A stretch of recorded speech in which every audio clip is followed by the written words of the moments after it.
Uh, Good morning, students. I am Dr. Gopal Gaonkar, actuary of the Department of Economics. Today, we are going to discuss a new topics in the welfare economics, that is Bergson Samuelson social welfare functions.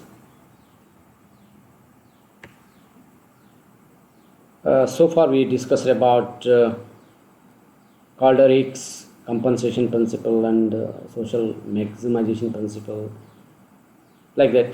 So today, this is the same chapter, Bergson Samuelson. Of course, Bergson name is Samuelson name is not linked with that, but both together they gave this particular theory. So I used this. I took Samuelson also here in this PPT chapter. So listen it carefully, and if you have any doubts after that, you can raise it. So the concept of social welfare propounded by A. Bergson. The concept of social welfare function was propounded by A. Bergson in his article A Reformulation of Certain Aspects of Welfare Economics in 1938. Prior to its, various concepts of social welfare had been given by different welfare theorists, but they failed to provide a satisfactory result to the problem of maximization of social welfare and measurement. So this is the new version, new way in which he tried. Bentham talked of welfare in terms of the greatest happiness of the greatest number. By providing concept of social welfare functions, Bergson and Samuelson have attempted to provide a new approach to welfare economics and have succeeded in rehabilitating welfare economics.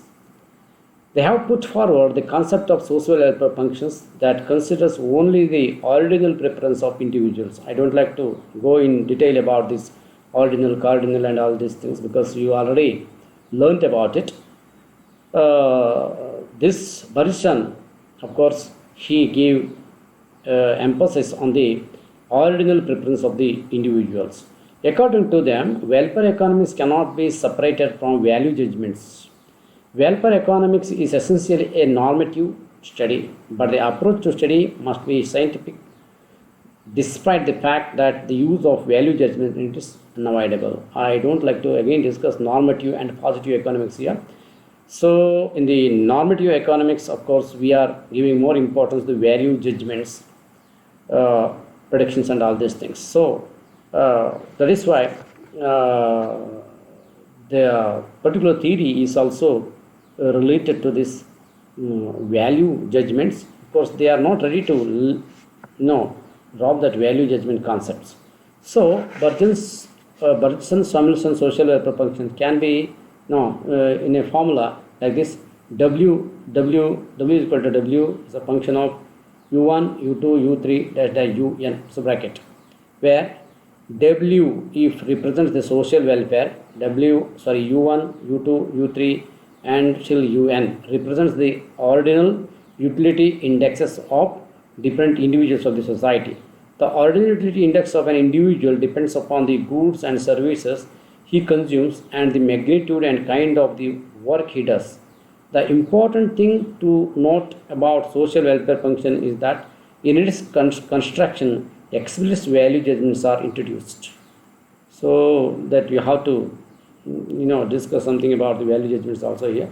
Value judgments determines a form of the social welfare function. With a different set of value judgments, the form of social welfare functions would be different.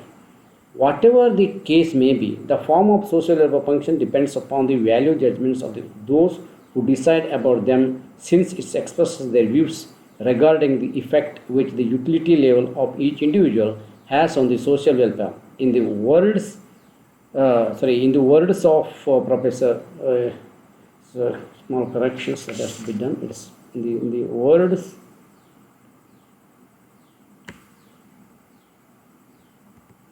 In the words of Professor Szyszkowski, the social welfare function can be thought of as a function of each individual's welfare, which in turn depends both in his personal well-being and on his appraisals of the distribution of welfare among all members of the community.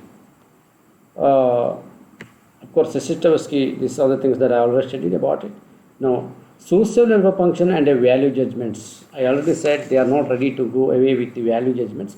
So we need to discuss at least a little about the value judgments and how this affects on the social welfare functions. From the viewpoint of social welfare function, the value judgments regarding the welfare of the society as a whole are relevant. The social welfare functions and its form depends upon the value judgments of the persons or institutions that the society has authorized to decide. Value judgments as well as even social functions, of course, ultimately decided by the person or the society which is authorized to decide which is right and which is wrong. Bergson and Samuelson expressed the view that all value judgments used to construct the social welfare function must be consistent, which implies that if in a given situation A is prepared to B and B is prepared to C, then A must be prepared to C. This is nothing new to the students of economics, as this is the well-known assumption of transitivity in social choice among various alternatives. Here also, this one that we already discussed in different theories, so that transitivity and consistency in transitivity is very important. We can explain this particular social welfare function with the help of social indifference curves or welfare frontiers. Let us assume a society of two persons. In such case, social welfare functions can be represented with the help of social indifference curves. So here, in the diagram, the utilities of individual A and B have been represented on the horizontal axis and vertical axis respectively. W1, W2 and W3 are the social indifference curves representing successively higher levels of social welfare. A social indifference curve is a locus of various combinations of utilities of A and B, which results in an equal level of social welfare. The properties of social indifference curves are just like that of individual consumers indifference curves. Given a family of social indifference curves, the effect of a proposed change in policies on social welfare can be evaluated.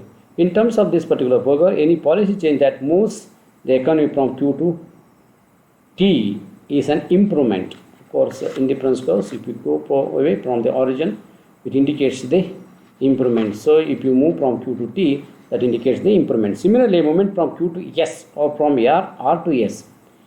R to S also represents an improvement in social welfare, and a movement from T to Q or T to S represents a decrease in social welfare. A movement along the same social indifference curves represents no change in the level of social welfare. These are the things that we can see. So if you move from Q to T, that indicates there is an improvement. At the same time, if you move down from T to S or R or Q, that is there is decrease in the welfare of that particular condition. So here also you can see the explanations is given there. So you might go through that. So for discussing this one. Similarly, of course, this all the things. The unique optimum position is best of all Pareto optima, and therefore ensures the maximum social welfare. By including the concept of grand utility possibility frontier along with the Bergson Samuelson social welfare function, we are able to obtain a unique optimum position or maximum social welfare position, which is explained.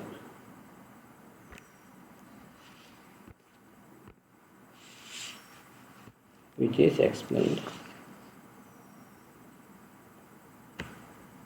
This should be, it is already explained there. Okay. Now, we'll go to the criticisms of this theory. The following features of Bergson Samuelson social welfare functions are worth noting. This is the point that you have to remember when for the exams take also. The Bergson Samuelson social welfare function is based on explicit value judgments and involves interpersonal comparisons of utility in ordinal terms. Bergson Samuelson social welfare function, the maximum social welfare portion is completely determined as a result of the introduction of value judgments regarding distribution of welfare among individuals. The social welfare function is not based on any unique value judgments. Instead, any set of value judgments can be used by a welfare economist to construct a social welfare function. Thus, it is not any unique function but changes with the changes in value judgments. Once the social welfare function has been decided upon by value judgments, the maximization technique is used to obtain the maximum social welfare position at which allocation of resources is Pareto's optimum, and also the distribution of goods and services is equitable. Thus, both efficiency and equity are achieved so that social welfare may be maximized. Usually, along with the Pareto optimality analysis, the concept of social welfare function enables us to find a unique optimal solution which combines economic efficiency with distributive justice. Now, the critical evaluation of Bergson social welfare function. The main aim of welfare economics has been to find an acceptable social welfare function which could measure the changes in social welfare resulting from a change in economic and non-economic variables. Bergson and Samuelson solved this problem by formulating a social welfare function which is based on explicit value judgments. So this is, of course, even criticizers agree with that. This function can incorporate the various economic and non-economic determinants of the welfare of individuals. In this function, utility or welfare is conceived and measured in ordinal terms. Preferences or utilities of different individuals of the society and decisions about them are taken through a democratic method or by an authorized institutions on the basis of its own value judgments. Even according to its bitter critics, Dr. Little, the concept of social welfare function is a brilliant theoretical construct which completes the formal mathematical system of welfare economics. So, it's also again the positives about this particular theory. So, theory has given a number of positive things, and some, in the beginning I said there is no complete theory as such to the welfare economics. So, this particular theory tried to give a complete picture or complete solutions for the problem. Pareto optimality analysis does not help us in providing unique solution to the problem of maximum social welfare as seen above. With the help of social welfare function, we can measure the changes in social welfare even when one individual becomes better off and another worse off by making some distributional value judgments in the form of social welfare function. The Bergson-Samuelson social welfare function incorporating explicit value judgments is an improvement over earlier attempts such as compensation principle advanced by Calder, Hicks and Sitkovsky. However, economists have pointed out some important drawbacks in the concept of social welfare function. That is always there. Some 100% relevance is a very difficult task. So, some extent there is some criticisms against this particular theory. Considering this all problems also, this theory is one of the very important theory in the welfare economics. So with this I conclude this chapter, this topic. So students, if you have any problems or doubts, you may